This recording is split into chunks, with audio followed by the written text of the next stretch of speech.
Good morning. The Lord be with you. And also with you. I just want to make sure everybody knows I have eggs for sale today. They're in the back. And, oh, by the way, Pastor Wargo is our guest speaker today. We took you off guard, didn't we? If you were surprised by that announcement, let me explain. This is how we make announcements during fellowship time or whenever we need to get someone's attention. And I want your attention today, so let me say it again. The Lord be with you. And also with you. That's what we want to do.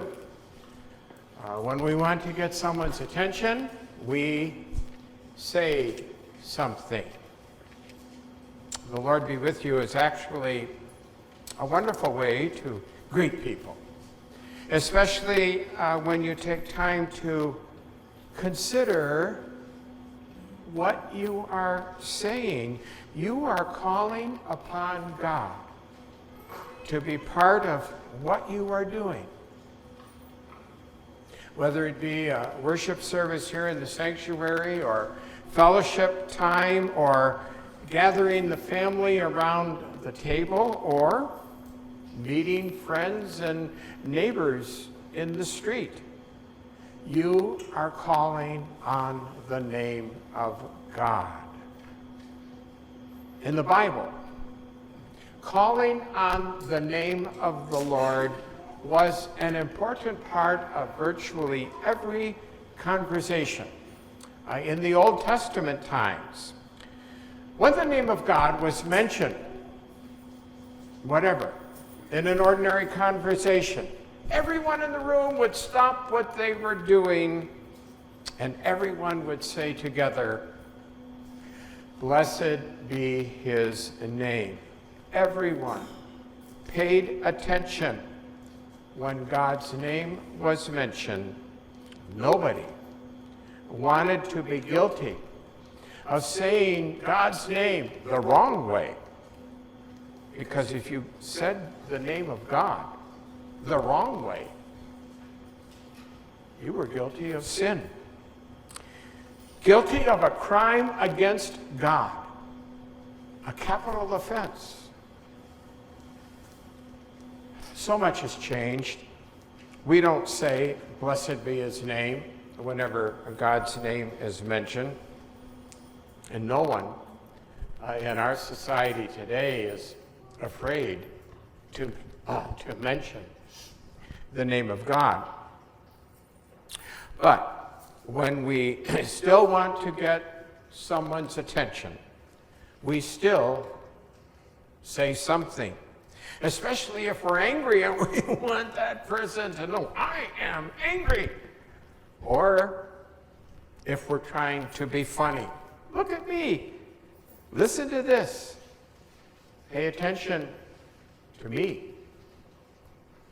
But one thing has not changed. The rules are still the same. And the second commandment is the same commandment today as it was when Moses gave the 10 Commandments on the stone tablets when God gave Moses the stone tablets on Mount Sinai. "You shall not take the name of the Lord your God in vain." And by the way, you have had those 10 Commandments front and center as long as you've been worshiping here at Breton.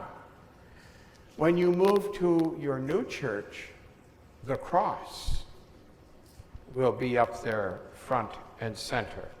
And that contrast between the 10 Commandments and the cross pretty well sums up what Pastor Gore is challenging us here on these Sundays in Lent. We sin. And we sin a lot. We are in debt. And if we stop and listen to what we ourselves are saying, to the words that come out of our mouth, we get deeper and deeper in debt. Some of you are old enough to remember Tennessee Ernie Ford's old song, 16 Tons, another day older and deeper in debt. You gotta lower your voice a little bit. Another day older and deeper in debt. I've been a pastor a long time. When our children were still living at home, when they were still teenagers, every Saturday night, at least one of them would say, "Dad, don't make the people feel bad about coming to church. Don't preach about how bad things are. Don't tell the people that they're bad." Of course, back then our children were adolescents. And the hallmark of adolescent attitude is always, it's all right, because everybody does it. And some of us, maybe most of us, never really outgrow our adolescence. It's all right because everybody does it. The only problem is, if we realize that the Ten Commandments are the same today as they were at the time of Moses, only then will we realize God does not care. If everybody does it, it's still wrong. It's still sin. When Martin Luther wrote the Catechism, he listed the second commandment as, "Thou shalt not take the name of the Lord your God in vain." Modern translations of the Catechism say, "You should not misuse the name of the Lord your God." Either way, that's fine.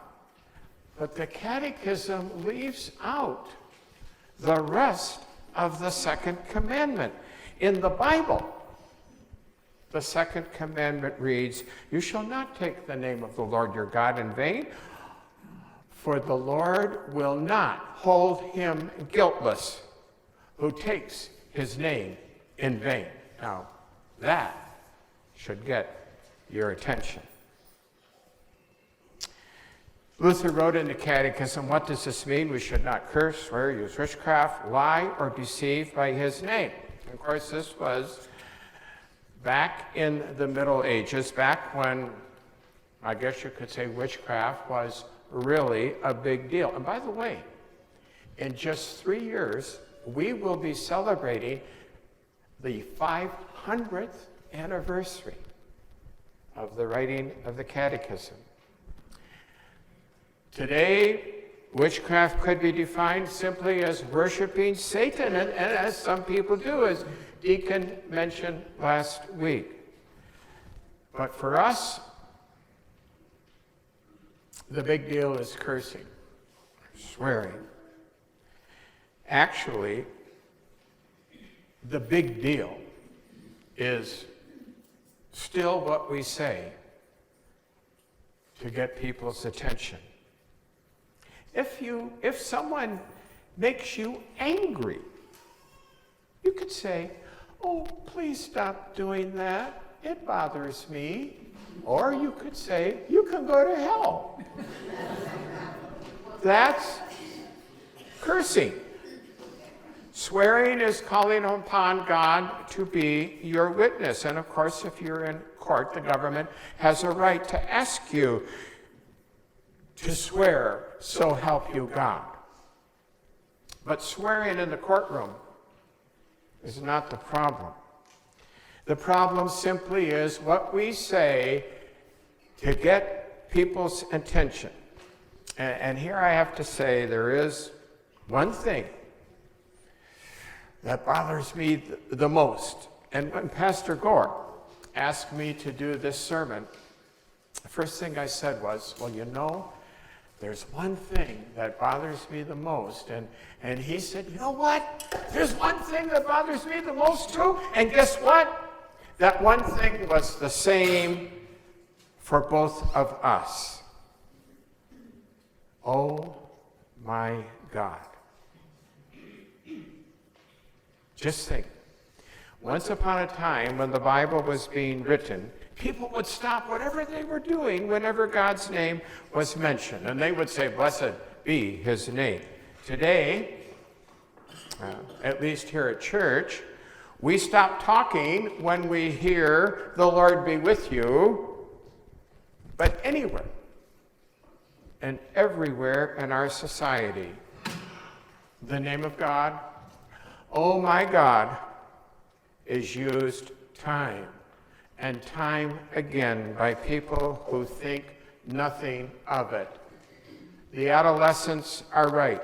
Everyone does it. But just like you told your kids, or just like your parents told you, that does not make it right. Everybody does it, and it is so wrong. Most of the Ten Commandments begin with "thou shalt not." And now these are commandments that God wrote himself. But Martin Luther wrote in the Catechism, the Ten Commandments are more than you can't do this or you can't do that.